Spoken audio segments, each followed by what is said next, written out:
The night my daughter Emma died in that car crash on I-76, something inside me died too. The drunk driver who hit her got 5 years.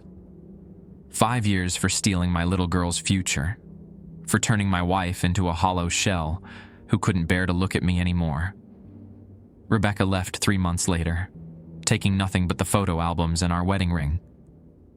That's how I ended up drinking myself into unemployment, losing my job at Graterford Correctional, and eventually finding myself desperate enough to answer a classified ad buried in the back pages of the Philadelphia Inquirer. Correctional officer position, high security facility, exceptional pay, discretion required.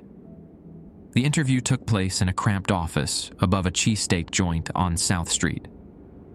The woman who hired me, Director Patricia Walsh, had the kind of eyes that had seen too much. She wore latex gloves during our entire conversation and kept checking her watch every few minutes. After 15 years working corrections in normal prisons, I thought a transfer to a high-security research facility in Philadelphia would be a step up in my career. The pay was 3 times what I was making, and they said I'd be working with the most dangerous criminals the justice system had ever encountered.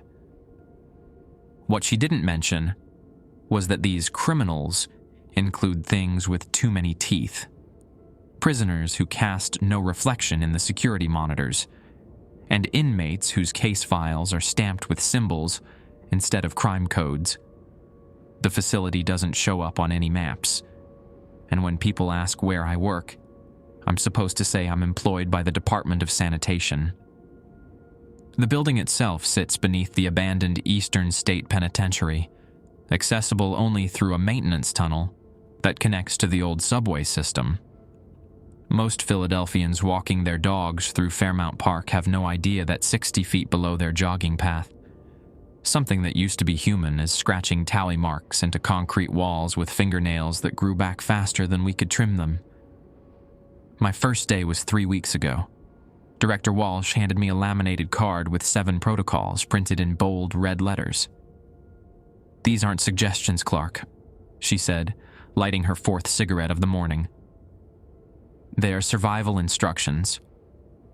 Follow them exactly, or you'll end up like Officer Martinez." When I asked what happened to Martinez, she just pointed to a memorial plaque on her desk. The engraving read, "Joaquin Martinez, remembered in pieces." I should have walked away then.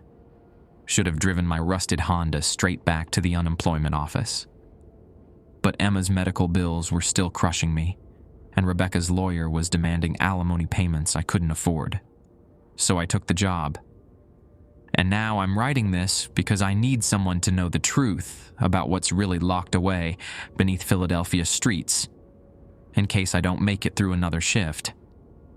The rules they gave me seemed strange at first. Now I understand they're the only thing keeping me alive. My first shift started at 11 p.m. on a Tuesday. Director Walsh met me at the entrance to the maintenance tunnel, a rusted door hidden behind overgrown ivy near the Schuylkill River Trail.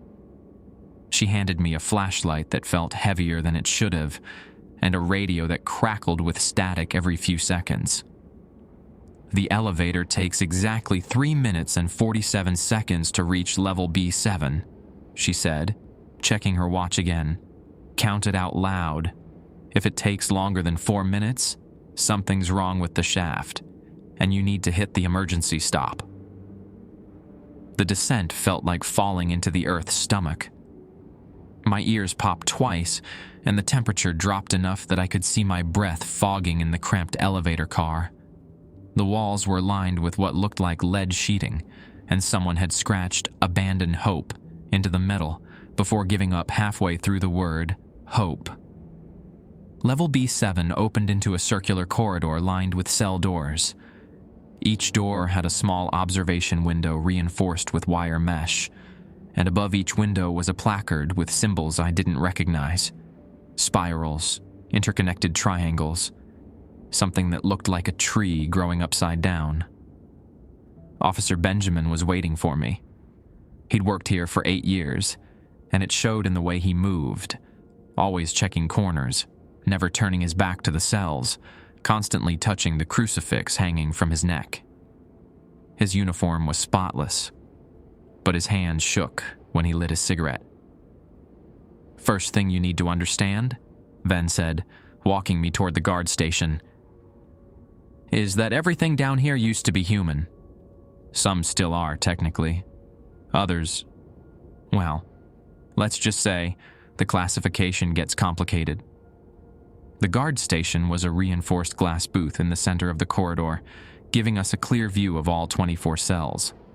Multiple monitors showed different angles of each cell, though some screens displayed nothing but gray static. Ben tapped one of the dead monitors with his pen.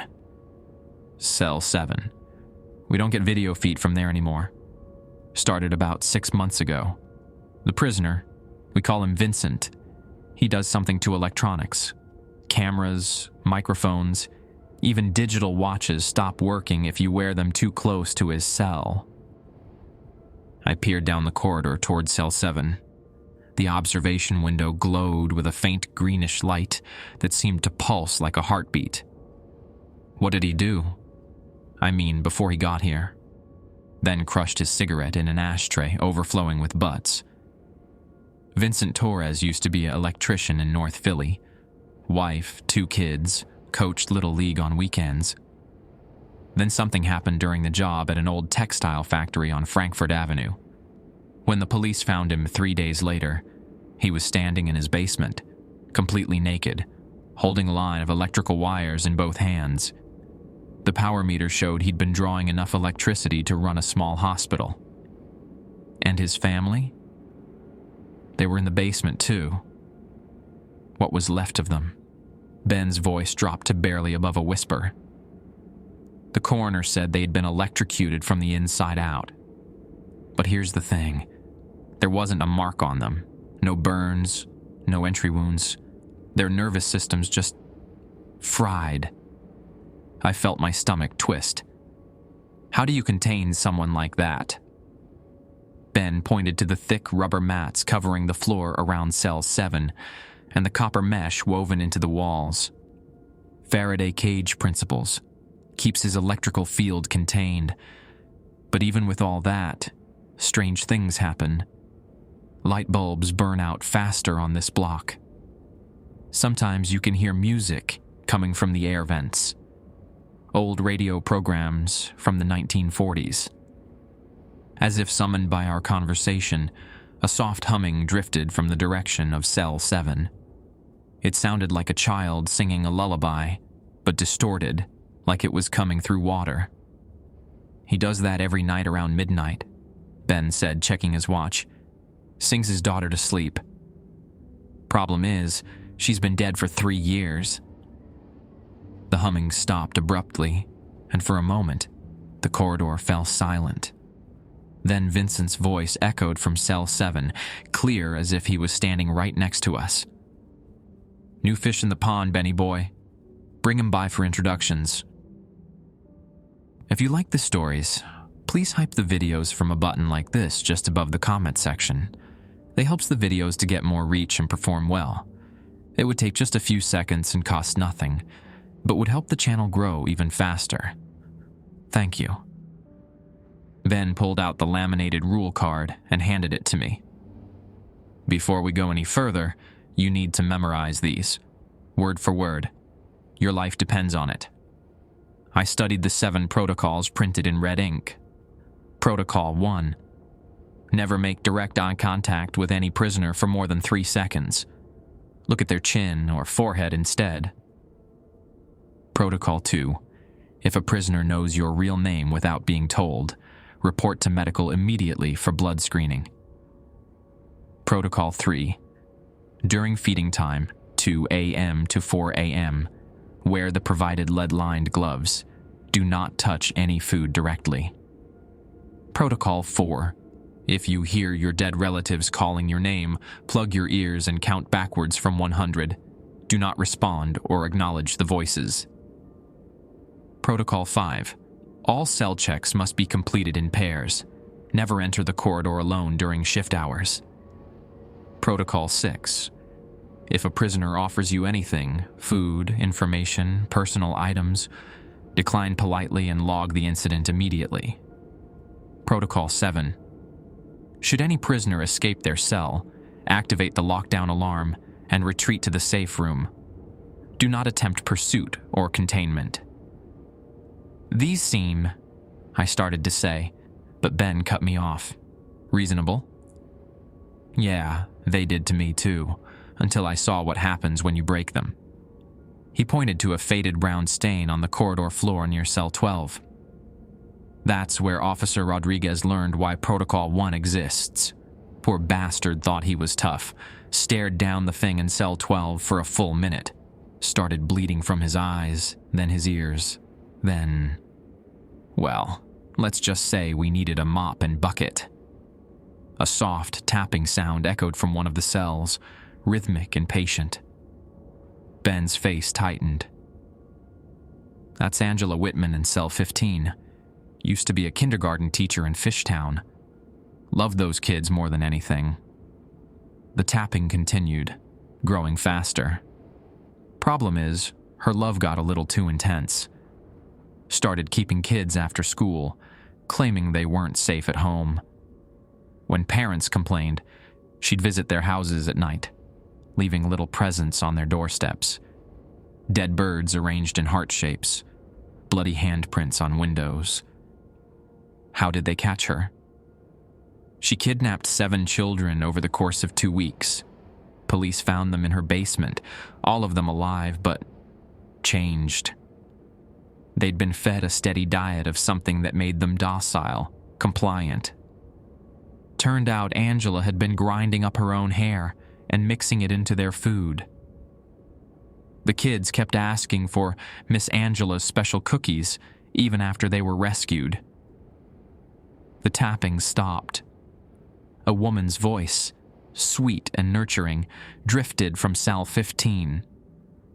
"Benjamin, sweetheart, is that a new friend you brought to visit? I have something special for him. A little present I've been saving."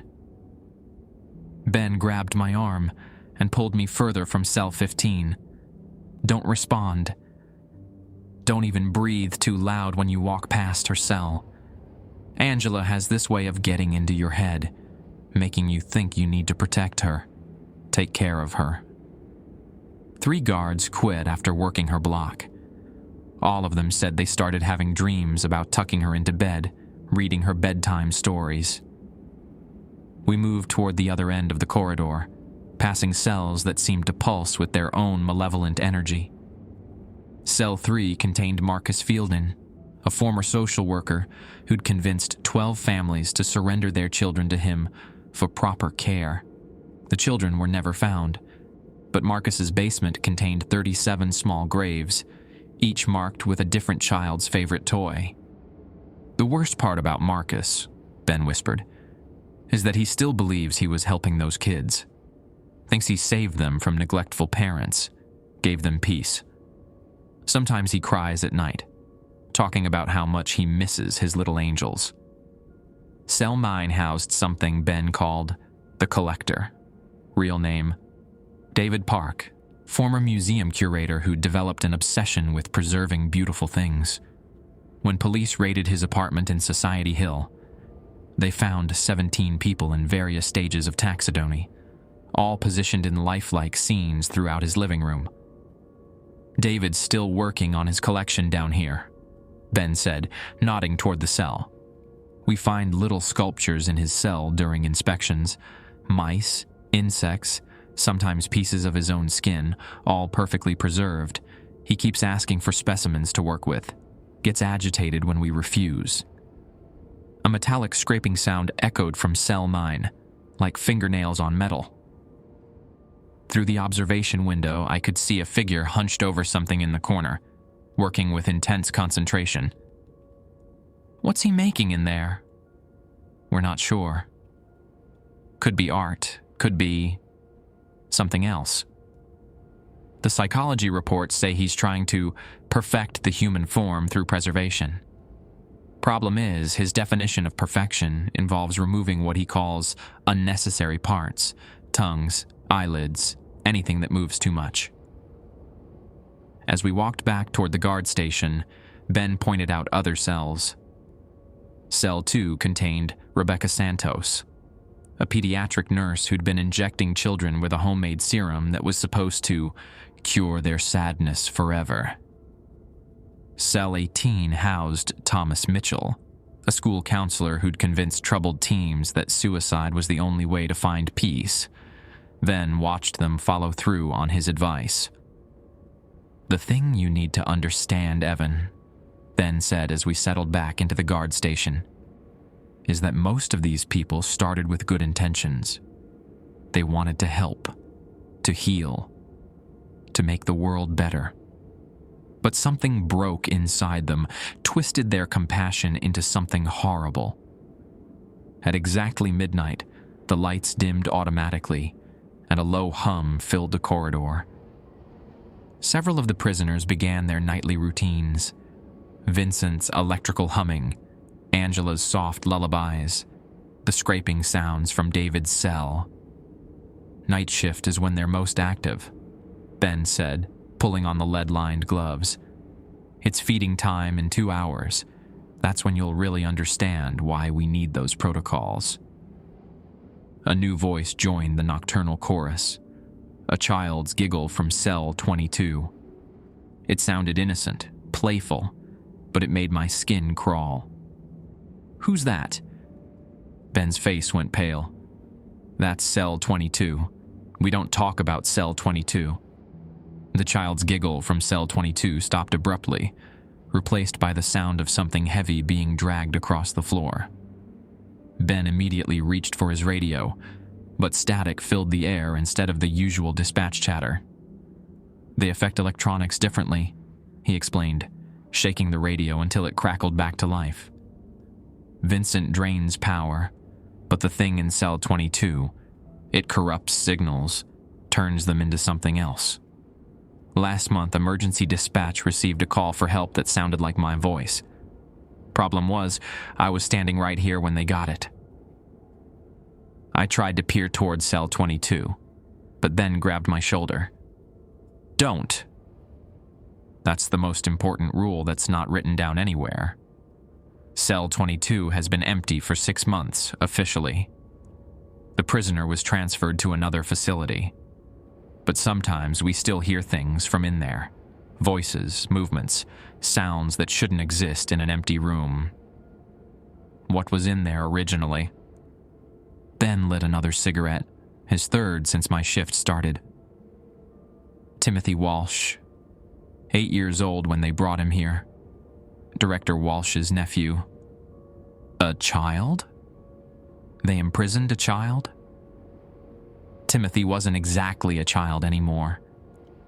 Started out normal enough, good grades, played soccer, loved video games. Then his parents died in a house fire on Lombard Street. Timothy was the only survivor, found sitting in the kitchen, completely unharmed while the rest of the house burned around him. The dragging sound from cell 22 resumed, heavier this time, like furniture being moved. After the fire, strange things started happening around Timothy. Other children would have accidents when they played with him. His foster families kept calling social services, reporting that Timothy would stand at the foot of their beds at night, just watching them sleep. When they'd ask him to go back to bed, he'd tilt his head and ask why they were afraid of him. Ben walked to the filing cabinet and pulled out a thick folder marked with symbols instead of letters. The final incident happened at his elementary school. Timothy convinced his entire third-grade class to play a game called Forever Tag. 23 children followed him into the school's basement during recess. When teachers found them 2 hours later, they were all standing in a perfect circle around Timothy, holding hands, eyes closed, humming the same tune. What's wrong with that? The children had been standing there for 6 hours, not 2. Time moved differently around Timothy, and when the teachers tried to separate them, the kids started screaming, begging not to be taken away from him. They said Timothy had shown them the place where no one gets hurt, and they wanted to stay there forever. A small voice, barely audible, drifted from cell 22. "Uncle Benny? Is that you? I'm scared. It's dark in here." Ben's cigarette trembled between his fingers. "That's not Timothy. Timothy was transferred 6 months ago. That's just echoes." "Echoes of what?" "Of what he did to the other guards who tried to help him. Timothy had this ability to make adults want to protect him, nurture him. But his idea of protection involved keeping people with him permanently. Guard Martinez, the one on the memorial plaque, he started bringing Timothy extra food, books, toys. Said the kid reminded him of his own son back in Puerto Rico. The temperature in the corridor seemed to drop several degrees. I could see my breath now, small puffs of vapor that dissipated too quickly. Martinez started staying after his shifts, playing games with Timothy through the cell door. Chess, 20 questions, storytelling. It seemed harmless until other guards noticed that Martinez was losing weight, looking pale, talking to himself. When Director Walsh ordered psychological evaluation, they found that Martinez was giving Timothy more than just attention. He was somehow giving him pieces of himself. "What do you mean?" "Memories, emotions, life force, call it whatever you want." The psychiatrist's report said Martinez couldn't remember his wife's name anymore, or his children's faces. All his happy memories had been absorbed. In their place, he had Timothy's memories of the fire, the foster homes, the loneliness. The voice from cell 22 changed, became older, more desperate. "Por favor, ayúdame. I can't remember my daughter's face. I can't remember why I came to work today. Help me remember." Ben squeezed his eyes shut. Martinez spent his final shift standing outside cell 22, just talking. Other guards found him the next morning, still at his post, but completely catatonic. He'd forgotten how to speak English. Couldn't remember his own name. The only thing he could say was, "Timothy needs me," over and over in Spanish.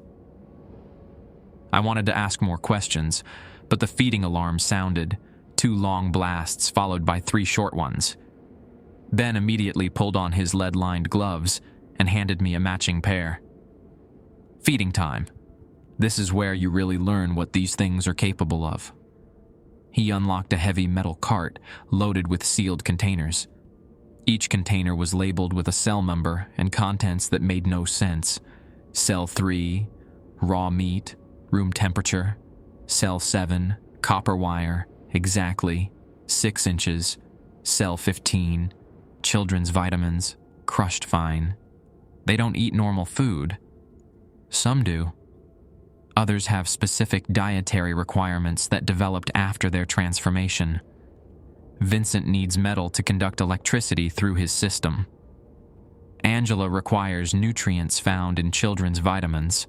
It's the closest we can get to what she was feeding those kids. David gets preserved insects because regular food spoils too quickly in his cell. We started with cell 1, which housed Margaret Chen, a former social worker who'd convinced elderly clients to sign over their estates before helping them die peacefully. Her meal consisted of pureed baby food and herbal tea. Margaret's digestive system reversed after her arrest, Ben explained as we slid the food tray through the slot. She can only process pre-digested foods now, like an infant. The psychologists think it's related to her obsession with nurturing her victims. Margaret's voice, weak and querulous, called out, "Thank you, dear. You're such a good boy, taking care of me. Would you like to sit with me while I eat? I have stories to tell about the nice old people who visited me." "Don't respond," Ben whispered, pulling me away from the cell. "She's fishing for emotional connection." Margaret feeds on guilt and sympathy as much as actual food. As we moved down the corridor, each feeding became more surreal. Vincent's cell required us to drop copper wire through a specialized slot that sealed immediately after insertion. The sound of electrical crackling filled the air, followed by satisfied humming. Angela's cell received the crushed vitamins mixed with water. She sang softly as she ate, a lullaby that made me think of Emma, of bedtime stories and goodnight kisses. I had to bite my tongue to keep from responding when she asked if I had children of my own. Cell 22 was last on our route. Ben loaded an empty tray onto the cart. "We still bring food," he said quietly. "Official policy says the cell is occupied, so we maintain the routine. But whatever's in there doesn't eat normal food anymore." Hi everyone. Before we move forward, I have something exciting to tell you. Many of you asked for stories without the strange rules, so I created a brand new channel just for that. It's called Mr. Grimm Archive. The link is in the description, or you can click the card above. I think you'll really enjoy it. So check it out whenever you want some more exciting types of stories. Also, I hope you're enjoying the 2 uploads a day. Let me know in the comments if you like some stories from your location. Now, let's continue with today's story. As we approached cell 22 with the empty tray, the corridor lights began to flicker. Not the steady strobing of faulty wiring, but something rhythmic, like Morse code. "It's trying to communicate," Ben muttered, quickening our pace. Timothy used to do this when he wanted attention. The electrical system would spell out messages. "I'm lonely. Come play with me. Why won't you talk to me?" The lights spelled out something different this time. Hungry. Ben slid the empty tray through the slot. For a moment, nothing happened. Then we heard the sound of the metal tray being dragged across the floor, followed by what sounded like chewing, wet, crunching sounds that made my stomach turn. "It's eating the tray," I whispered. "Metal, ceramic, plastic. It doesn't matter anymore. Whatever Timothy became, it can digest anything. We've lost 6 trays this month." Ben marked something on his clipboard. "The accounting department keeps asking why we need to replace so much equipment. I tell them it's normal wear and tear." A child's voice, muffled but clear, came from inside the cell. The new man tastes like sadness and old coffee. His daughter had pretty hair, yellow like sunshine. I stopped walking. How could it know about Emma? Ben grabbed my arm, pulling me away from cell 22. "It can taste memories in the air around you. Strong emotions leave traces that Timothy, or whatever he is now, can read like a book. The more traumatic the memory, the stronger the flavor." "Daddy misses her," the voice continued, sing-song and playful. "Daddy thinks it's his fault she's gone. But accidents happen, don't they?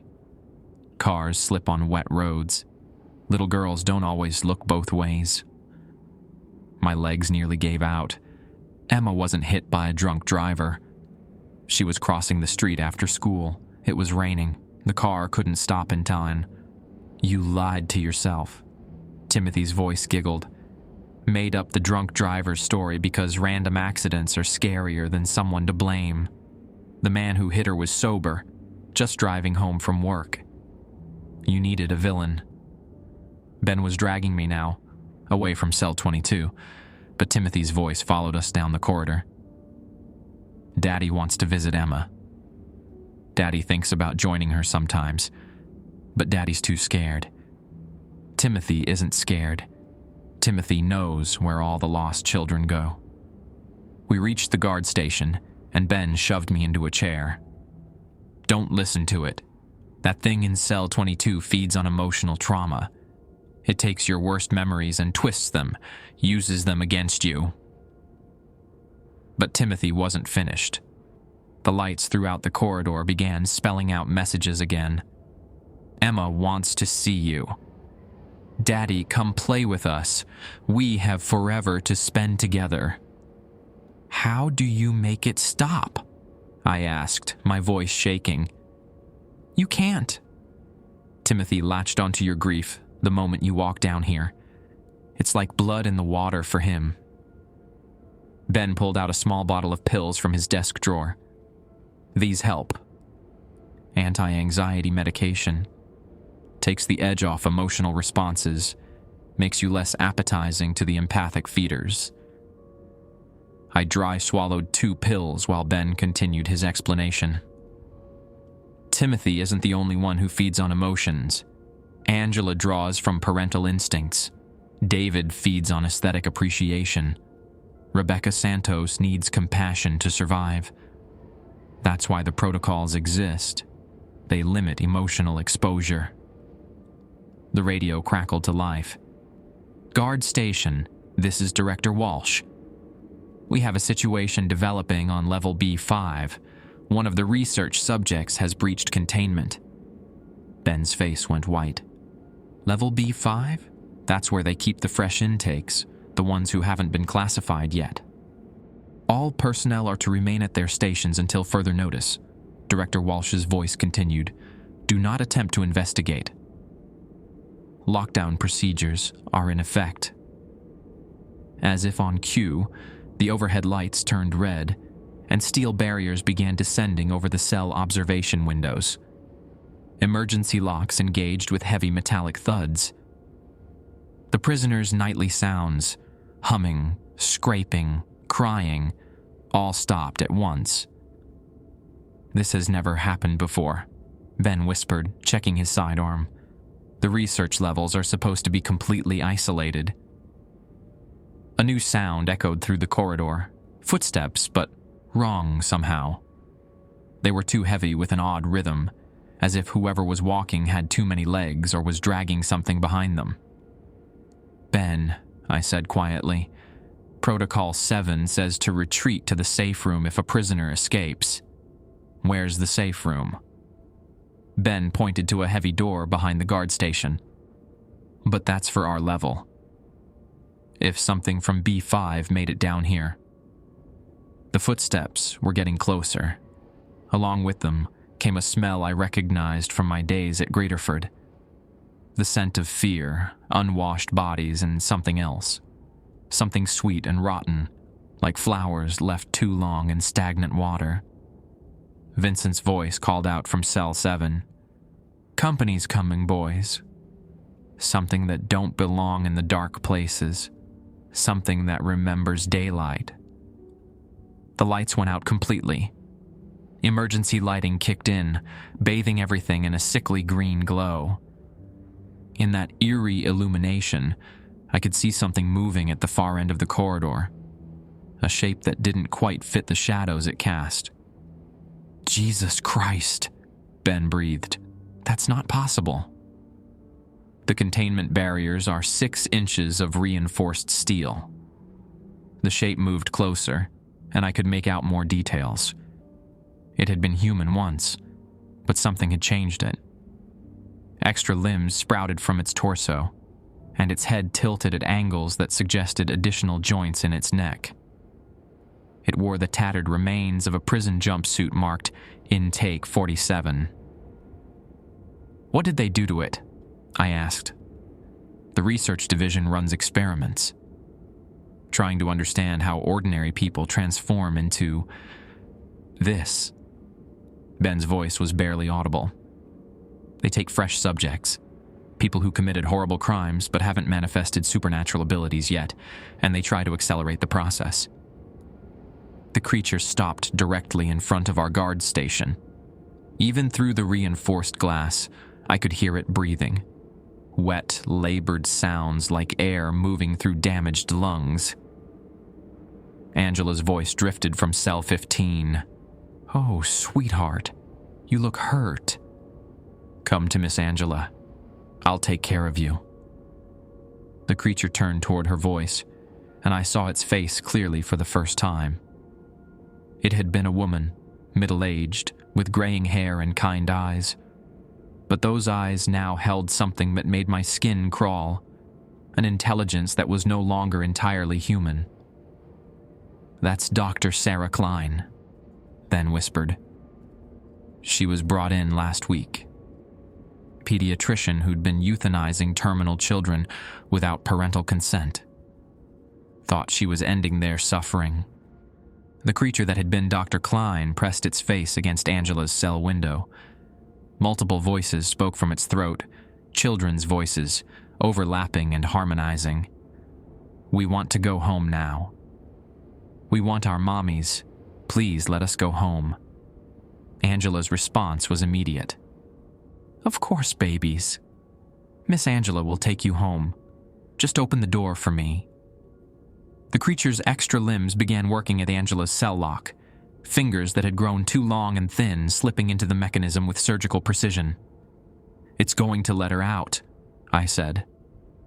Ben was already reaching for the lockdown alarm. And that's how this place becomes a slaughterhouse. Ben's hand hovered over the lockdown alarm, but before he could activate it, Dr. Klein's creature stopped working on Angela's lock. Its multiple limbs went rigid, and all the children's voices speaking through its throat fell silent. "Something's wrong," Ben whispered. "She's not moving." Through the green emergency lighting, I could see the creature's body trembling. Then it began to convulse, violent spasms that sent it crashing into the corridor wall. The sound it made was horrible, like a dozen children screaming at once but muffled, as if coming from underwater. The children she killed, I realized. They're fighting back. The creature that had been Dr. Klein collapsed to the floor, writhing as voices continued to pour from its throat. But these weren't the same childish pleas for home. They were angry, accusatory. "You said it wouldn't hurt. You promised our parents we'd get better. Why did you lie to us?" Angela pressed her face against her cell window, watching the display with fascination. "Poor babies," she cooed. "You're so confused. Let Miss Angela help you understand."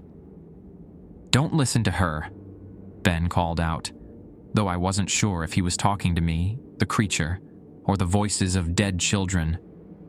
"Angela's trying to establish connection. If those spirits latch onto her instead of fighting the transformation, she'll gain access to their memories, their pain." The creature's convulsions slowed, then stopped entirely. When it stood up, something had changed. Its movements were more coordinated, purposeful. The extra limbs worked together now instead of flailing randomly. "Thank you, Miss Angela," it said in the child's voice. "We understand now. We're not lost anymore." Angela smiled through her window. "That's right, sweethearts. Miss Angela knows what's best. Now can you do Miss Angela a little favor? These mean men have locked me in here, and I can't take care of all the other children who need help." The creature resumed working on Angela's cell lock, but with newfound skill. Its elongated fingers moved with surgical precision, manipulating the mechanism in ways that shouldn't have been possible. "How long until that lock gives?" I asked. Ben checked his clipboard, flipping through pages of technical specifications. "Those locks are rated for superhuman strength, but they're mechanical, not electronic. If something understands the internal workings well enough." The lock clicked open. Angela's cell door swung wide, and she stepped into the corridor for the first time in 3 years. She looked exactly like what she'd been, a kindergarten teacher in her 50s, gray hair pulled back in a practical bun, wearing a simple prison jumpsuit. If you saw her on the street, you'd think she was someone's grandmother. "Freedom at last," she said, stretching her arms above her head. "Thank you, sweethearts. Miss Angela won't forget your help." The creature knelt before her like a faithful pet. "What do you need us to do?" Angela walked slowly down the corridor, examining each cell door with professional interest. Well, first we need to gather all the other children. They've been so lonely, separated from each other like this. Then we can start the real work, helping all the sad people in this awful place. She stopped in front of cell 3, where Marcus Fielding was kept. Marcus, dear, are you awake? Miss Angela has come to visit. Marcus's voice, eager and grateful, responded immediately. Angela. Oh, thank God. I was wondering when someone sensible would come to fix this place. These guards, they don't understand what we're trying to accomplish. Of course they don't, Marcus. They think love is something you can regulate, something you can put behind locked doors. But we know better, don't we? Angela's creature moved to Marcus's cell and began working on his lock. Within minutes, Marcus Fielding stepped into the corridor, a thin man in his 40s with the soft features of someone who'd spent his career working with children.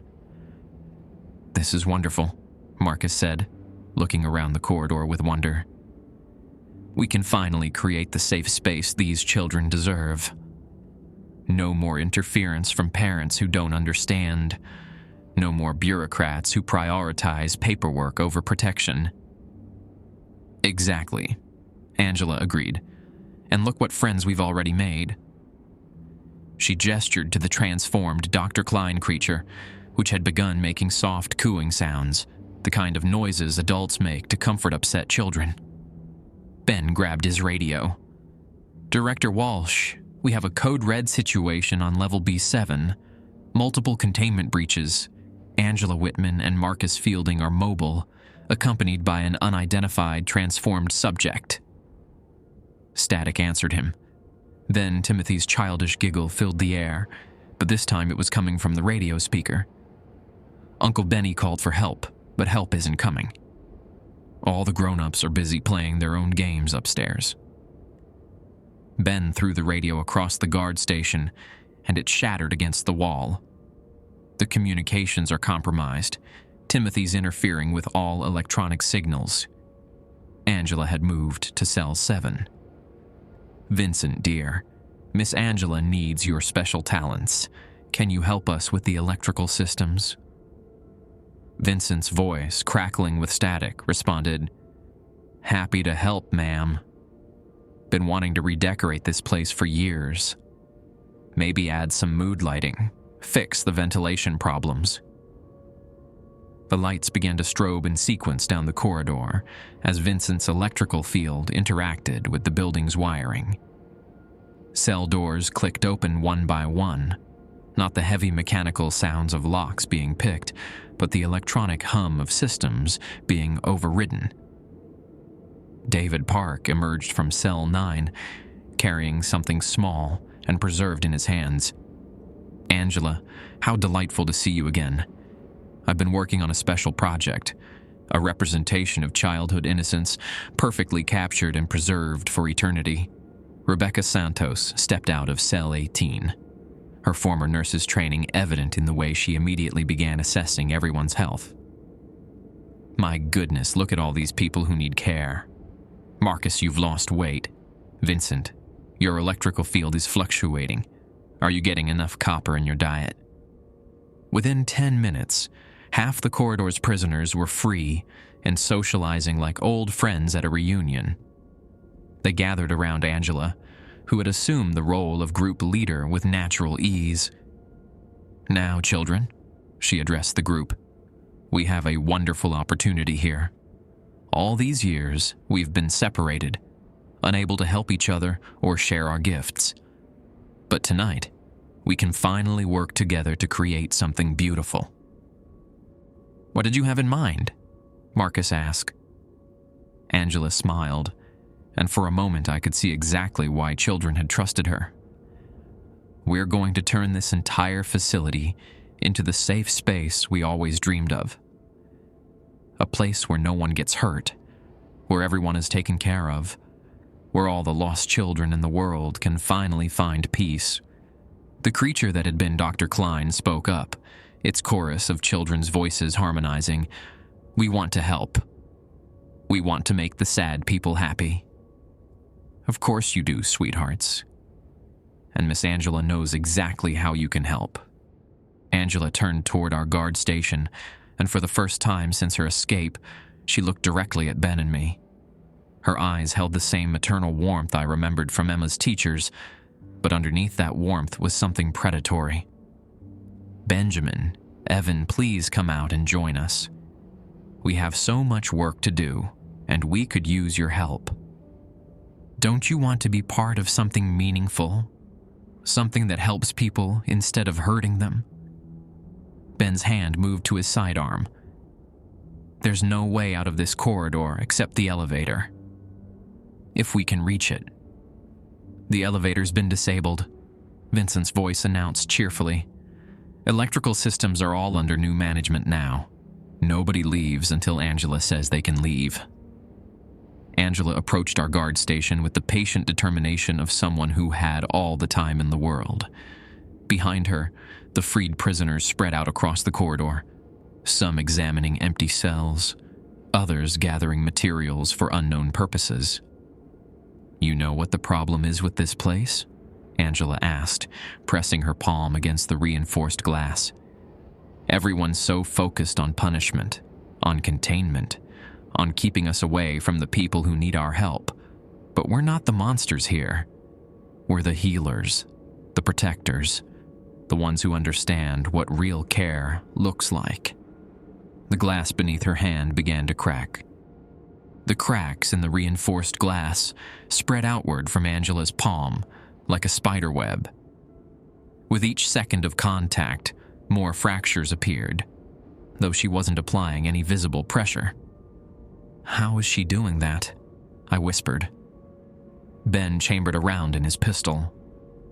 Angela's touch has always been corrosive to barriers, physical walls, emotional defenses, psychological boundaries. She breaks them down through contact. That's how she got into those children's heads, why parents couldn't resist her suggestions. Angela smiled at us through the cracking glass. I know you're frightened, but there's no need for weapons, Benjamin. Miss Angela has never hurt anyone who didn't fight her help. Those poor guards who got sick, they were trying to keep me from caring for people who needed attention. Behind her, the other prisoners had begun organizing themselves with disturbing efficiency. Marcus was examining the empty cells, making notes on a piece of paper he'd torn from some official document. David had started arranging small objects, buttons, screws, fragments of concrete, into precise geometric patterns on the floor. Rebecca moved between the group, checking on everyone like a concerned nurse making rounds. The creature that had been Dr. Klein stood guard near the elevator, its multiple limbs positioned to block any escape attempt. The children's voices it carried had quieted to soft whispers, like kids sharing secrets during nap time. "Vincent, dear," Angela called out. "Can you do something about these lights?" This green color is so harsh. Something warmer would be better for our new guests. The emergency lighting flickered, then shifted to a softer amber glow that made the corridor look almost cozy. Vincent's electrical field was growing stronger. I could feel it as a tingling sensation on my skin, like standing too close to a radio antenna. "Much better," Angela approved. "Now, Marcus, have you found us a suitable space for the children?" Marcus looked up from his notes. Cells 19 through 24 are currently empty. If we remove the locks and barriers, we could create a communal area where everyone can spend time together safely. Wonderful idea. David, could you help make those spaces more comfortable? Your artistic talents would be perfect for decorating. David nodded eagerly. I have some preserved specimens that would make lovely centerpieces, and I've been saving materials for a special project, a sculpture representing the beauty of permanent peace. The glass finally gave way with a sound like breaking ice.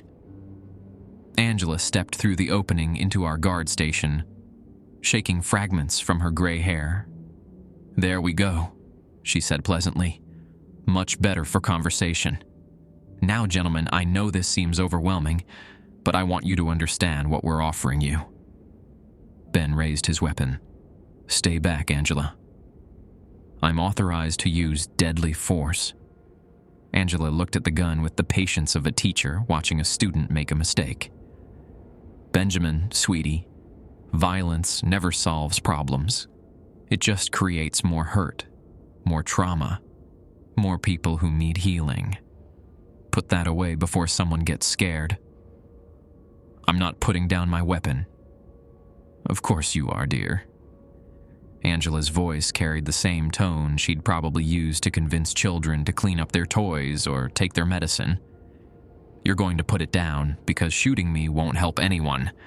And deep down, you know that." Ben's hand began to shake. "I've seen what you do to people, Angela. I've read the reports. You've read lies written by people who don't understand love." Angela stepped closer, and I could smell something on her. Not perfume or soap, but something organic, like fresh soil or growing plants. "Those children I cared for, they were suffering, Benjamin. Neglected by parents who were too busy, too distracted, too selfish to see what their babies needed. I gave them attention, affection, the stability they craved. You poisoned them. I nourished them. I fed them ingredients that would make them calm, content, free from the anxiety and fear that plagued their little hearts. And it worked, Benjamin. For the first time in their lives, those children felt truly safe." Ben's gun wavered. "They were zombified. Compliant. That's not the same as safe." "Isn't it?" Angela's eyes held genuine confusion. "Safety means no fear, no pain, no difficult decisions that might lead to mistakes. I gave those children perfect peace." Rebecca had moved closer during this conversation. "Benjamin, I can see you're stressed. Your pulse is elevated, your breathing is shallow.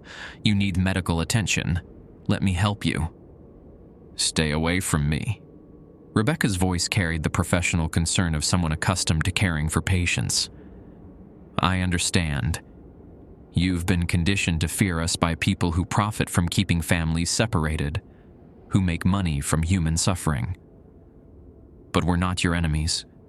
We're healers who've been criminalized for refusing to accept that pain is unavoidable." "You killed 12 children."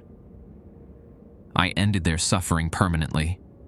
Those poor babies were terminal, Benjamin, dying slowly, in agony, while their parents watched helplessly and doctors collected fees for treatments that only prolonged misery. I gave them peace." Marcus joined the conversation from where he'd been working on the cells. "The problem with society is that people mistake temporary comfort for genuine care. Parents think they love their children, but they expose them to dangers every day. Schools where they're bullied, streets where they might be hurt, futures filled with disappointment and pain." Angela nodded approvingly. "Exactly, Marcus. True love means protecting people from all harm, even if they don't understand why protection is necessary." David looked up from his arrangement of objects. "Beauty and truth are permanent, but life is chaotic and ugly. By preserving perfect moments, we capture what matters most, the essence of a person, without the decay that time brings." Vincent's voice crackled through the air. "Order instead of chaos. Control instead of randomness. These folks understand what real peace looks like." I realized they were all talking to Ben, but they were looking at me. Their combined attention felt like standing under a heat lamp. Warm, overwhelming, suffocating. "Evan," Angela said softly, You understand loss better than most people. You know what it feels like to watch someone you love suffer and be unable to help them. Emma was in pain during that accident, wasn't she? Scared, confused, calling for her daddy. My vision blurred. Don't talk about my daughter. But I want to help you understand that Emma's pain is over now. She's found the peace that all children deserve, and you could join her if you wanted to. We could help you find the same rest she has. Rebecca stepped forward with medical authority. Evan, your grief is consuming you. You're suffering from survivor's guilt, depression, probably PTSD from the trauma. These are treatable conditions, but conventional therapy only manages symptoms. We can cure the underlying problem. What problem? The problem of memory, Marcus explained gently. The problem of consciousness that keeps replaying painful experiences. We can help you let go of that burden. Angela reached out as if to touch my face. Imagine never having to remember that phone call from the hospital, never reliving the moment you identified Emma's body, never waking up from dreams where she's still alive. We can give you that gift. Ben's gun clattered to the floor. He was staring at Angela with the expression of someone watching a sunrise, wonder mixed with recognition of something beautiful and overwhelming. That's right, Benjamin, Angela murmured. You're starting to understand. All this time, you've been fighting against people who only want to help. Fighting against peace. Fighting against love itself. Timothy's voice drifted from cell 22, though the door remained closed. Uncle Benny's memories taste like coffee and loneliness now. Much better. Less bitter. Angela smiled at me. Your turn, Evan. Let Miss Angela take away all that hurt. Angela's hand was inches from my face when the lights went out completely. Not the gradual dimming we'd experienced before, but total darkness that swallowed the corridor like a living thing. Vincent? Angela called out, confusion replacing the maternal confidence in her voice. Dear, we need the lights back on. Vincent's response came from somewhere in the darkness, but it sounded wrong, strained, like he was fighting against something. Can't control it. Something else is drawing power. A new voice echoed through the corridor, one I hadn't heard before. It was young, maybe teenage, and carried an authority that made everyone fall silent. Visiting hours are over, Angela. Time to return to your rooms. Red emergency lighting snapped on, but instead of the warm amber Vincent had provided, these lights were harsh and clinical. In their glow, I could see a figure standing at the far end of the corridor. A girl, maybe 16, wearing a simple white dress that seemed to glow with its own light. Jessica? Angela whispered, and for the first time since her escape, she sounded afraid. Sweetheart, what are you doing here? The girl, Jessica, walked toward us with measured steps. As she moved, the escaped prisoners began backing away, pressing themselves against the walls like children caught misbehaving. I'm cleaning up your mess, Angela. Just like I always have to do when you get too enthusiastic about helping people. Ben blinked rapidly, as if waking from a dream. What's happening? Who is that? Jessica stopped directly in front of Angela, and despite being decades younger and a foot shorter, her presence dominated the space. I'm Jessica Walsh, Patricia's daughter, and these people have been very naughty. Director Walsh's daughter. The pieces clicked into place. The family resemblance was clear now that I knew what to look for. The same sharp eyes, the same no-nonsense posture, but something else entirely in terms of raw authority. Jessica, dear, Angela said, trying to regain her composure. Miss Angela was just helping these nice men understand that they don't need to be afraid anymore. We were going to take such good care of them. I know exactly what you were going to do, Angela. The same thing you did to those children in Fishtown. The same thing Marcus did to his foster kids. The same thing all of you do when you decide people need your special kind of help.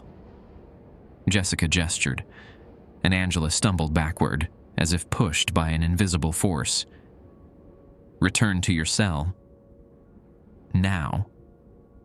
But sweetheart, we were just getting started. Think of all the people in this facility who are suffering. All the guards upstairs who go home to unhappy families. All the researchers who waste their lives studying problems instead of solving them. We could help them all. The only help you provide is the permanent kind, Angela. And that's not help. That's murder with good intentions. Marcus stepped forward, trying to position himself between Jessica and Angela. Young lady, I think you're confused about what we're trying to accomplish here. We're creating a safe space for people who need protection from the chaos of the outside world. Jessica looked at him with the bored expression of someone dealing with a persistent child. Marcus Fielding convinced 12 families to surrender their children for proper care. Buried those children in your basement and told yourself they were finally safe from neglectful parents. I saved them from lives of disappointment and pain.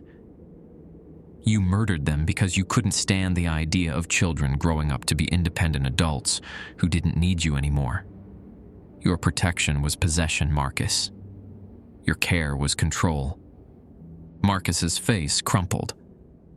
But they were suffering. The parents didn't understand how to... The parents were human, flawed, struggling, imperfect. But they were learning, growing, trying their best. You decided that wasn't good enough and appointed yourself judge, jury, and executioner of their family relationships. Rebecca tried to interrupt. Jessica, as a medical professional, I can tell you that sometimes euthanasia is the kindest option. Rebecca Santos killed 12 terminally ill children without parental consent because you decided their lives weren't worth living. Jessica's voice cut through Rebecca's justification like a scalpel. You weren't ending suffering. You were ending hope. Those children had families who wanted every possible moment with them, good or bad. But the pain they were in was part of being alive, part of being human. You don't get to decide when someone else's life stops being worthwhile. David had retreated to his cell doorway, but Jessica turned her attention to him anyway. David Park killed 17 people and turned them into artwork because you couldn't accept that beauty is temporary and subjective. I was preserving perfect moments. You were stealing lives because you were terrified of change, of aging, of the natural processes that make existence meaningful. Your art was just elaborate trophy-taking. Vincent's electrical field flickered weakly. We were trying to bring order to chaos, create peace where there was suffering. You were imposing your will on others because you couldn't cope with the complexity of real relationships, real problems, real life. Jessica's voice carried the weight of absolute certainty. Every single one of you chose control over connection, simplicity over growth, death over the messy business of actually helping people live. The creature that had been Dr. Klein made soft, whimpering sounds, the chorus of children's voices barely audible. We just wanted the pain to stop. Jessica's expression softened slightly. I know, sweethearts. But Sarah Klein decided you couldn't handle pain, couldn't grow through difficulty, couldn't become the strong adults you might have been. She stole your futures because she was afraid of watching you struggle. Angela had been listening to this systematic dismantling of her worldview with growing agitation. "Jessica, you don't understand. Love means protecting people from harm, keeping them safe from anything that might hurt them. Love means accepting that people have the right to make their own choices, even bad ones. Love means supporting someone through difficulty, not removing their ability to experience difficulty. What you call protection is imprisonment, Angela. What you call care is suffocation. But the children I helped were so much happier after you drugged them into compliance and dependency. They weren't happy, Angela. They were chemically incapable of expressing unhappiness. There's a difference." Jessica raised her hand, and one by one, the escaped prisoners began walking back toward their cells. Not walking, being compelled to walk, their bodies moving against their will. "How is she doing this?" I whispered to Ben. Ben was still shaking off Angela's influence, but his voice was clearer now. "Jessica Walsh is the reason this facility exists. She's what we call a Class A corrective entity, someone born with the ability to enforce natural law on supernatural violations." "What does that mean?" "It means she can undo what these people did to themselves and others. She can force them back into the boundaries they violated when they transformed from human into something else." Angela fought against the compulsion dragging her toward cell 15. "Jessica, please. We could work together. Imagine what we could accomplish if we combined your abilities with our understanding of what people really need." Jessica watched Angela struggle with the same patience a parent might show a toddler having a tantrum.